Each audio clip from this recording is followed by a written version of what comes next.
Salam saudara, terima kasih untuk waktu hari ini kita boleh bersekutu dengan Tuhan, bersatu dengan Tuhan di dalam firman-Nya.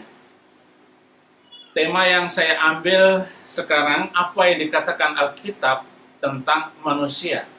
Manusia adalah makhluk yang paling dimuliakan di antara makhluk yang lain. Bahkan dunia ini diciptakan untuk kemuliaan manusia. Dunia ini diciptakan agar manusia mampu mengelola sumber daya alam dan segala yang diperlukan untuk kelanjutan generasi manusia.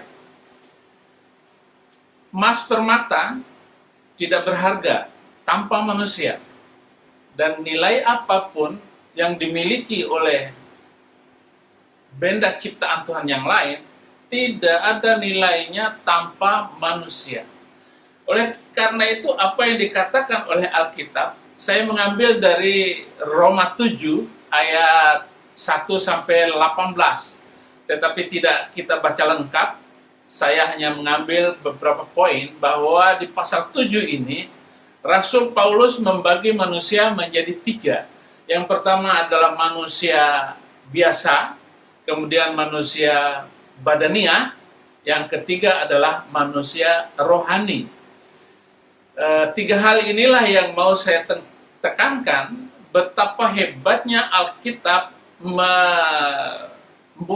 menulis status, memperingatkan kita manusia untuk memilih siapakah kita ini dan bagaimanakah kita ini di dalam kehidupan kita di dunia yang beberapa lama saja, tidak lama, hidupnya hanya sebentar, seperti uap hilang di pagi hari. Setelah itu tidak ada lagi. Itulah manusia. Saya tidak menyangka sekarang ini ternyata sudah umur 56 tahun. Saya menyesal kenapa saya baru 15 tahun ini mengenal Yesus Kristus sebagai Tuhan dan Juru Selamat. Tetapi sebenarnya tidak perlu disesalkan itu, karena ada cara Tuhan, jalan Tuhan yang menentukan saya harus hidup, harus bertobat ketika usia 41 tahun. Nah, bagaimana saya menjalani iman saya, mengerjakan iman saya di dalam Kristus, itu yang saya banggakan, yang saya ceritakan. Hampir saja bahwa saya tidak selamat, tetapi ketika Tuhan Yesus datang kepada saya dan membuka pikiran, telinga, dan hati saya berubah menjadi orang yang luar biasa, mengenal Tuhan dan Juru Selamat itu. Di antara kenapa saya begitu kuat menjadi orang Kristen, yaitu karena saya terus mendalami, memahami, menyelidiki, membaca dan merenungkan firman Tuhan dan menjadi pelaku firman Tuhan. Ini yang membanggakan saya, saudara-saudara.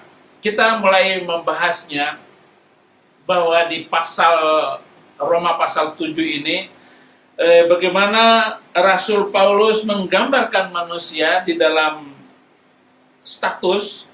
Yang pertama manusia biasa, yaitu manusia biasa, manusia badania, dan manusia rohania. Manusia biasa adalah manusia yang belum mengenal firman Tuhan, manusia yang belum diselamatkan, manusia yang hidup oleh pola pikirnya tanpa firman Tuhan, tanpa mengenal karunia kasih Tuhan. Sama seperti saya sebelum 15 tahun yang lalu, walaupun saya bertungkus lumus, berbicara, belajar tentang kitab suci, bahkan belajar tentang Isa Al-Masih, Yesus Kristus, namun saya tidak mengenal hidup yang benar. Allah yang benar, sesembahan yang benar itu saya tidak mengenal. Semua dalam iman tutup mata, iman yang tidak bisa saya mengerti, Allah yang tidak saya kenal. Itulah manusia biasa yang berdasarkan segala sesuatunya itu adalah pola pikirnya dan kecenderungan dan keinginan-keinginan biasanya manusia. Nah, saudara-saudara, manusia yang kedua adalah manusia badania.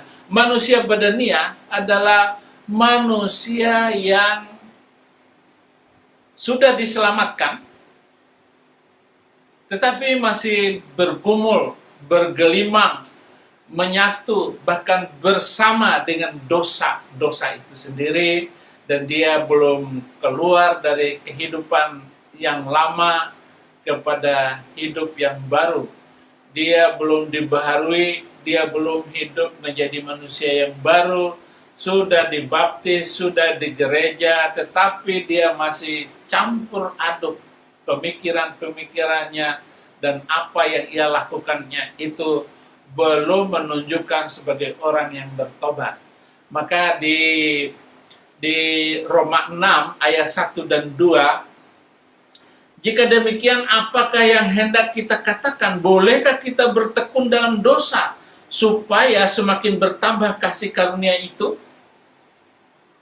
Nah, ini pertanyaan Rasul Paulus kepada jemaat di Roma.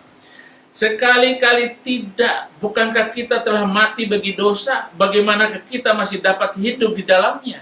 Kalau kita sudah menjadi manusia rohani, masihkah kita bertekun di dalam dosa? Masihkah kita bersama-sama dengan dosa? Ini pertanyaan dan harus kita lakukan. Kalau kita lakukan berarti kita harus menjauhi dosa, itu namanya pelaku firman. Nah, saudara-saudara, manusia rohani adalah manusia yang hidupnya dipenuhi. Yang ketiga adalah manusia manusia rohani adalah manusia yang hidupnya dipenuhi dan dituntun oleh Roh Allah. Roh yang akan menguatkan kita, dipimpin oleh Roh Kudus. Semua orang yang dipimpin oleh Roh Allah adalah anak-anak Allah. Roma 8 ayat 14, dipimpin oleh Roh Allah. Maka dia adalah anak-anak Allah. Kalau saya punya anak di rumah ini, anak-anak saya harus tunduk, harus mengikuti keinginan saya sebagai Tuhan, sebagai bapaknya. Kalau tidak demikian, dia bukan anak saya, karena dia melanggar perintah saya, undang-undang saya di rumah ini. Begitupun orang yang seisi rumah ini, dia juga harus taat kepada saya. Nah, anak Allah yang hidup di muka bumi ini, sebagai manusia roh, dia harus memenuhi rohnya dengan Roh Allah. Maka tentu dia akan menjauhi segala dosa dan kesalahan. Saudara, ada seorang filosof berkata, hanya Roh Kudus yang dapat mengubah orang Kristen menjadi manusia rohani. Manusia yang hidup di luar Roh Kudus, di luar tuntunan itu, tentu saja tidak mampu menjadi manusia rohani. Manusia rohani adalah manusia yang sudah anak janji. Anak janji adalah anak yang sudah pasti dijanjikan selamat, karena dia hidup di dalam rohani, hidup di dalam Roh Tuhan bersama Roh Kudus. Saudara, mari kita baca terutama pada Roma 7 ayat 4. Roma 7 ayat 4 itu, sebab itu saudara-saudara, kamu juga telah mati bagi hukum Taurat oleh tubuh Kristus, supaya kamu menjadi milik orang lain, yaitu Dia yang telah dibangkitkan dari antara orang mati, agar kita berbuah bagi Allah. Berbuah bagi Allah artinya menolong orang lain, membantu orang lain, menasihati orang lain. Berbuah bagi Allah adalah menghasilkan jiwa baru, orang-orang yang baru. Di Indonesia ini betapa banyaknya orang yang belum mengerti, yaitu orang yang masuk di dalam status manusia biasa. Betapa banyaknya orang-orang itu, dan harus mendapatkan keselamatan dari Kristus. Itu sebabnya saudara-saudara, kita telah mati bagi hukum Taurat. Saya dulu sampai jidat saya hitam. Betapa rajinnya saya menyembah Tuhan yang tidak saya kenal. Menyembah Allah yang tidak saya kenal. Tetapi sekarang Tuhan telah mengubahkan semuanya. Dan saya telah berada di dalam pekerjaan yang baru, perubahan yang baru, dan hidup yang baru. Roma 7 ayat 5, tetapi sebab waktu kita masih hidup di dalam daging, hawa nafsu dosa yang merangsang oleh hukum Taurat bekerja dalam anggota-anggota tubuh kita agar kita berbuah bagi maut. Tetapi di ayat 6-nya, di ayat 6 di pasal 7 ini yang menarik adalah, tetapi sekarang kita telah dibebaskan dari hukum Taurat. Jadi hukum Taurat itu hukum yang tertulis. Hukum yang tidak tertulis adalah kita hidup di dalam roh. Tetapi sekarang kita telah dibebaskan dari hukum Taurat sebab kita telah mati bagi Dia yang mengurung kita. Jadi hukum Taurat itu mengurung kita. Nggak boleh ini, nggak boleh itu, dan sebagainya. Sehingga kita sekarang melayani dalam keadaan baru menurut roh. Bukan dalam keadaan lama menurut huruf hukum Taurat. Nah, ini harus kita pahami betul-betul untuk menjadi manusia rohani itu. Makanya saya tempatkan pada bagian pertama adalah mengenal manusia rohani kita. Manusia rohani kita ini adalah manusia, kalau manusia biasa itu masih makan, katakanlah seperti makan nasi, masih menikmati lauk yang enak dan sebagainya. Kalau saya buat analoginya, tetapi manusia rohani cukup dengan harum masakan, dia sudah kenyang. Dia sudah kenyang dengan apa yang dia nikmati, dengan mendengar, melihat, itu sudah cukup, sudah kenyang hidupnya. Kira-kira begitu. Tapi manusia badani, itu dia harus menikmati makanan itu, dia harus melahapnya semuanya. Dan manusia biasa, dia harus mencari sebanyak-banyaknya nasi, sampai di stok sekian bulan ke depan, nggak boleh habis, bla bla dan sebagainya. Itu manusia biasa. Tetapi manusia badannya dia lahap, dia makan. Tetapi manusia rohani cukup dengan mendengar musik, rohaninya sudah melambung tinggi ke langit, menyatu dengan Bapa, bersatu dengan Yesus Kristus. Cukup dengan mencium masakan yang enak, dia sudah kenyang sekali rasanya.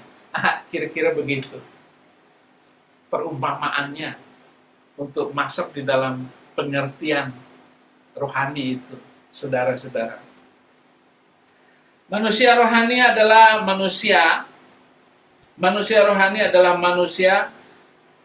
biasa yang memberi kesempatan kepada kehidupan. Manusia rohani adalah mereka yang telah bebas dari hukum Taurat.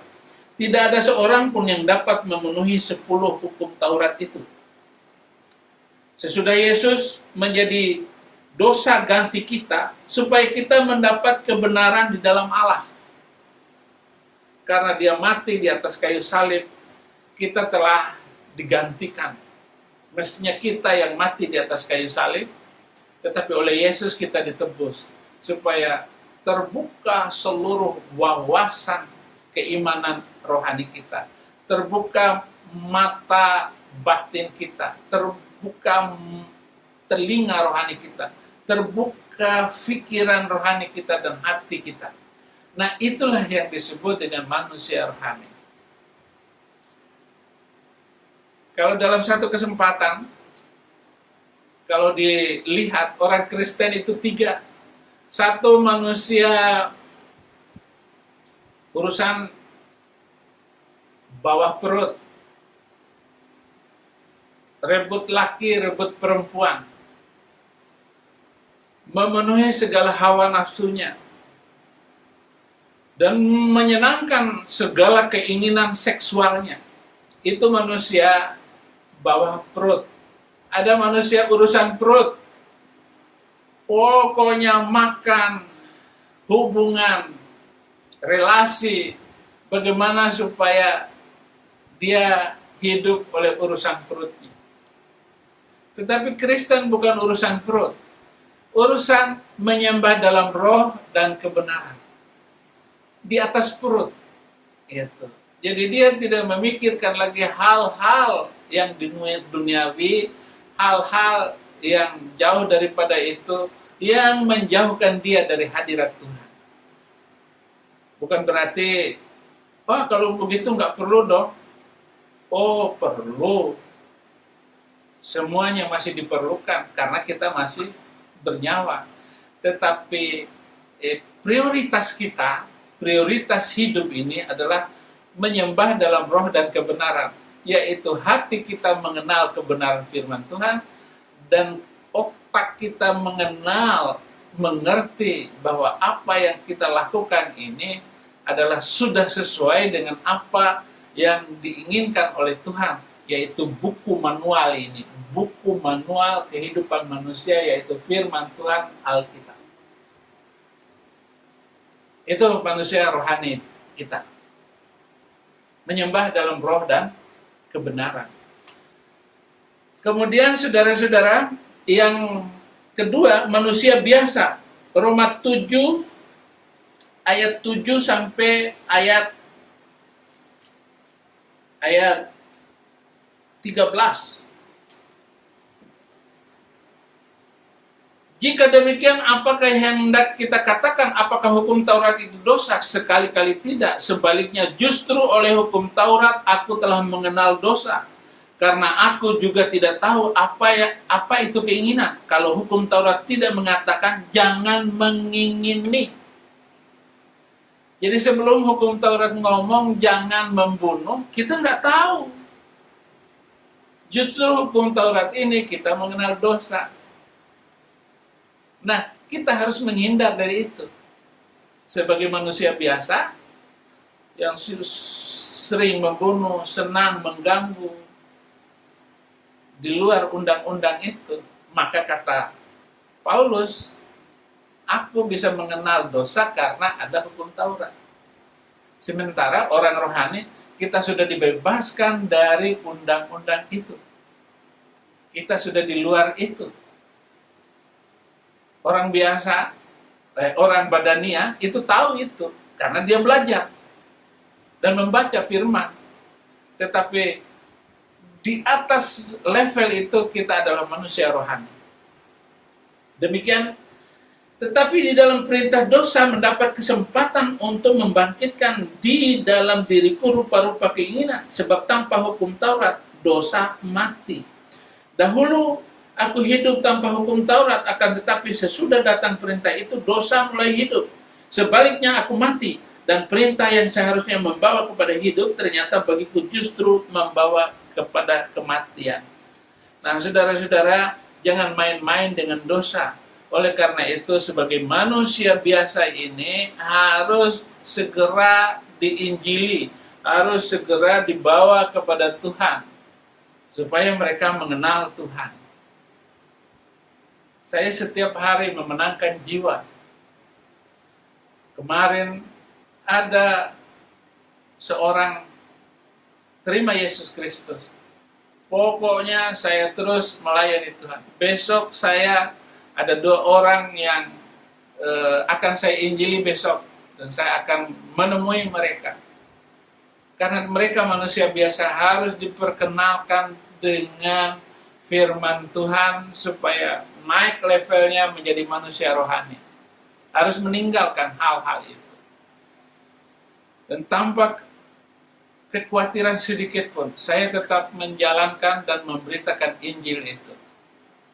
Saudara-saudara, manusia biasa adalah manusia yang dosa hidup dalam dirinya. Jadi di ayat 9 itu, hidup di dalam diri orang yang berdosa itu. Dahulu aku hidup tanpa hukum Taurat, akan tetapi sudah datang perintah, itu dosa mulai hidup.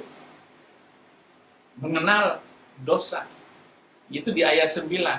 Nah, di ayat selanjutnya, manusia biasa adalah manusia yang ditipu oleh dosa dan membunuhnya. Dosa itu yang membunuh manusia biasa itu. Itu sebabnya kita harus memberitakan Injil.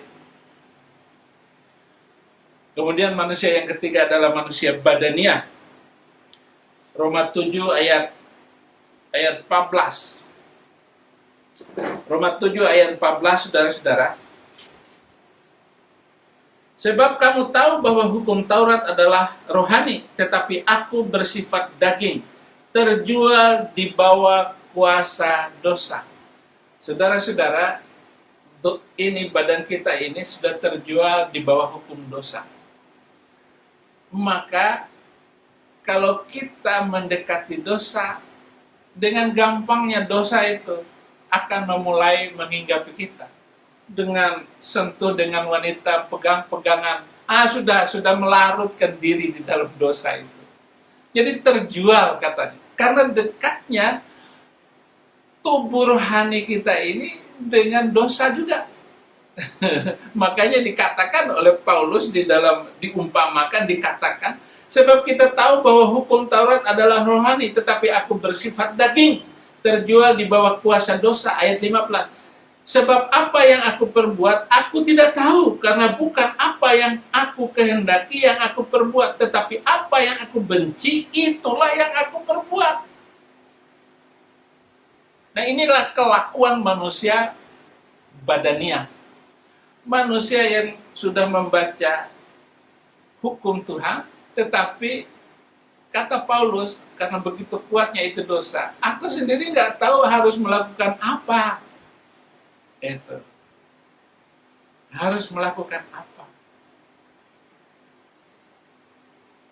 apa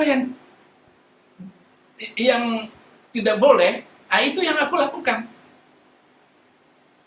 Nah, banyak hamba Tuhan, anak-anak Tuhan sudah main di gereja sebagai pelayan di gereja, tetapi begitu kuatnya dosa itu menghimpit semua anak Tuhan.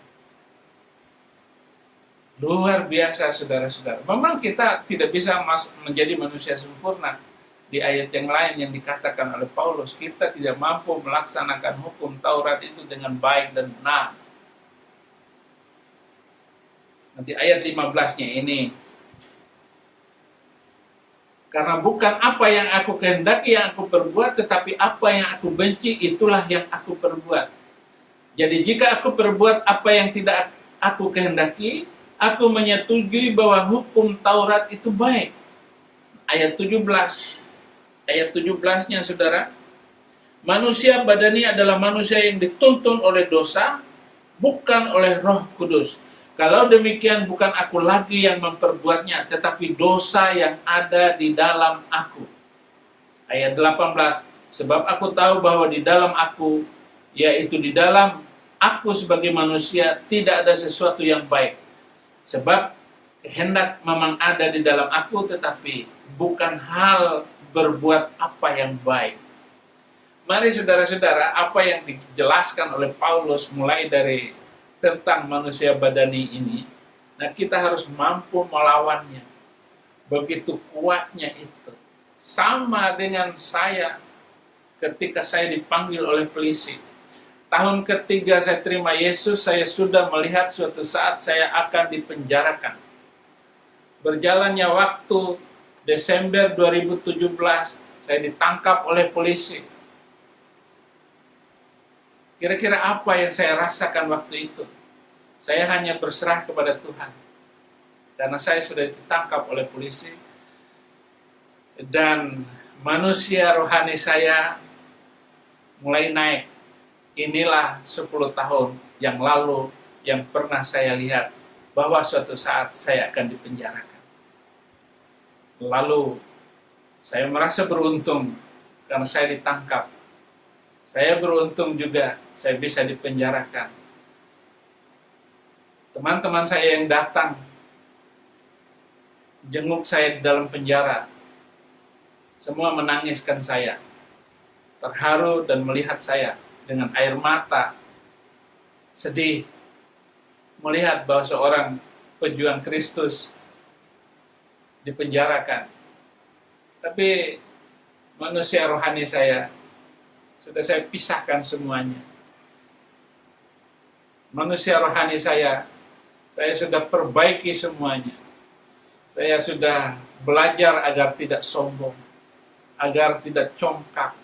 Saya hanya makan nasi kucing di dalam penjara. Saya sudah merasakan itu semuanya. Saya mulai melayani Tuhan dan banyak orang terima Yesus dalam penjara. Dan itu saya mulai merasa bahwa rohani saya semakin baik. Terpujilah Tuhan, karena Tuhan membawa saya ke dalam penjara. Ya, tapi jangan sering-sering kayak Paulus, cukup sekali aku merasakan itu. Biarlah firman ini menguatkan kita semua, dan kita menjadi manusia rohani, manusia yang dipimpin oleh Roh Allah agar menjadi anak-anak Allah. Kita berdoa.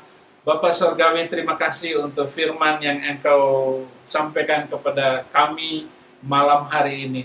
Bersyukur untuk semuanya, dan biarlah firman ini terus bekerja di dalam tubuh hidup kami dan menjadi manusia rohani, agar kami mampu membedakan mana yang baik, yang sempurna, dan berkenan kepadamu.